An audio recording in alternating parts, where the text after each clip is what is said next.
And we're back now with Congressman Chris Van Hollen, the chairman of the Democratic Congressional Campaign Committee. He's in Minneapolis. He's the chief strategist for House Democrats. Well, Congressman, you heard Karl Rove. He says all this money pouring in is good for what ails you. And he says that Republicans are just doing what Democrats have been doing for a long time. What's your take on that? Well, Bob, Karl Rove just told you he did not want the voters to know who was spending these tens of millions of dollars essentially to buy a Congress that does the bidding of special interests around the country.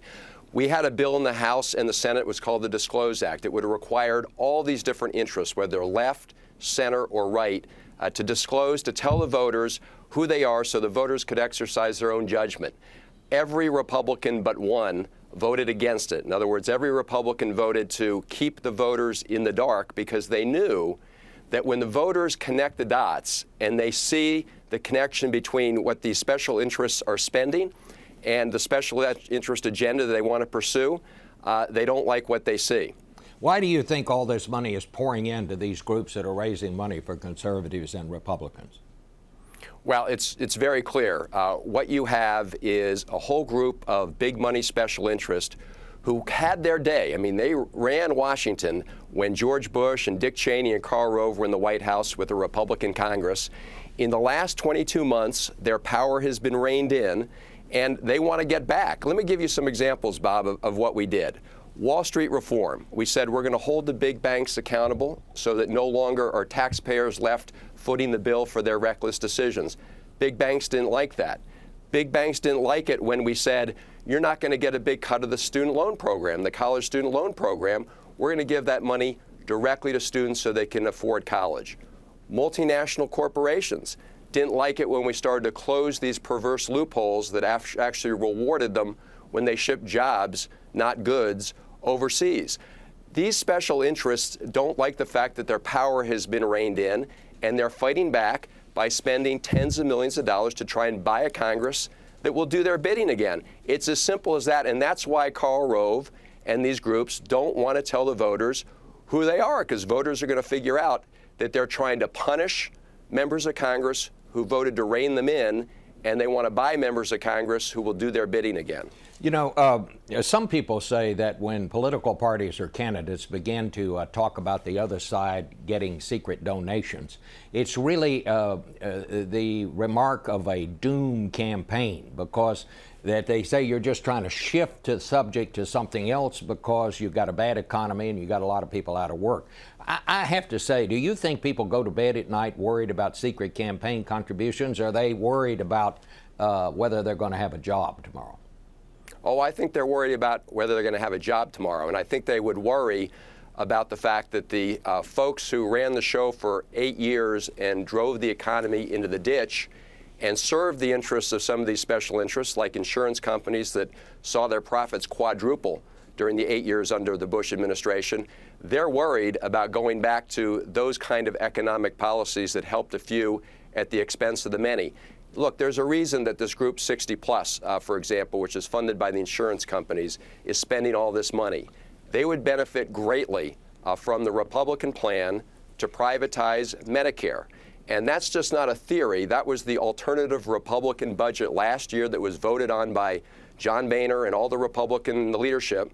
It would cut Medicare by 75%, turn it into a voucher program, and essentially turn seniors over to the private insurance industry. That may be very good for the insurance industry. They would get a windfall, but it'd be very bad for seniors. Just as the Republican plan to privatize Social Security, which George Bush the other day said was his biggest piece of unfinished business, would be great for the folks on Wall Street, but it would be terrible for seniors who would have seen huge losses in their Social Security retirement if that had been in place during the financial meltdown. But look, these big interests are fighting hard to get back in power, and I think the American people are waking up to that fact, and that's why I think you're seeing a closing of the political energy gap that's been talked about. Congressman, why do you think it is the president's had such a hard time getting his message across? You say that he has a lot to brag about, health care reform, reform of Wall Street and so forth, but it doesn't seem to be catching on with people. Well, anytime you have this many people who are still out of work, it's tough. But I think what the president is breaking through on is just to remind people that the night before he was sworn in, we were losing 700,000 jobs every month in this country. Now, we're not where we want to be. The pace of the recovery is not where anybody would want to be. But we have seen 8 consecutive months of private sector job growth. And why would we go back to a set of economic policies that served these special interests that are now spending all this money because their power has been raided in? It served the big oil companies. It served the big insurance companies. It served all those guys very well at the expense of everybody else. Why, just as we're coming out of this, would we go back to the policies that got us into this mess to begin with? You know, if you look at who would be the chairman of the Energy Committee if the Republicans took over, he's the guy who apologized to BP when the president wanted to hold BP accountable. If you look at the guy who would be the head of the Budget Committee if the Republicans took over, he's the architect of the plan to privatize Medicare and Social Security.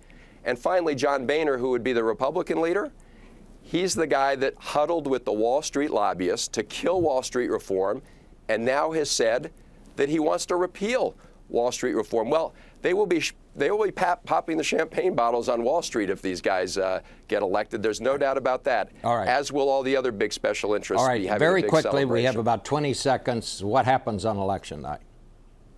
Well, I'm confident the Democrats are going to retain their majority because the American people are connecting the dots between these tens of millions of dollars of secret special interest money. When we look under the curtain, we're beginning to see who these groups are, and the fact that they want to take us back to a day when special interests ran Washington. And if you look at some of the early early voting states, the early voting states are showing good news for the Democrats. All right. Thank you so much, Congressman. Back in a second. Thank you, Bob.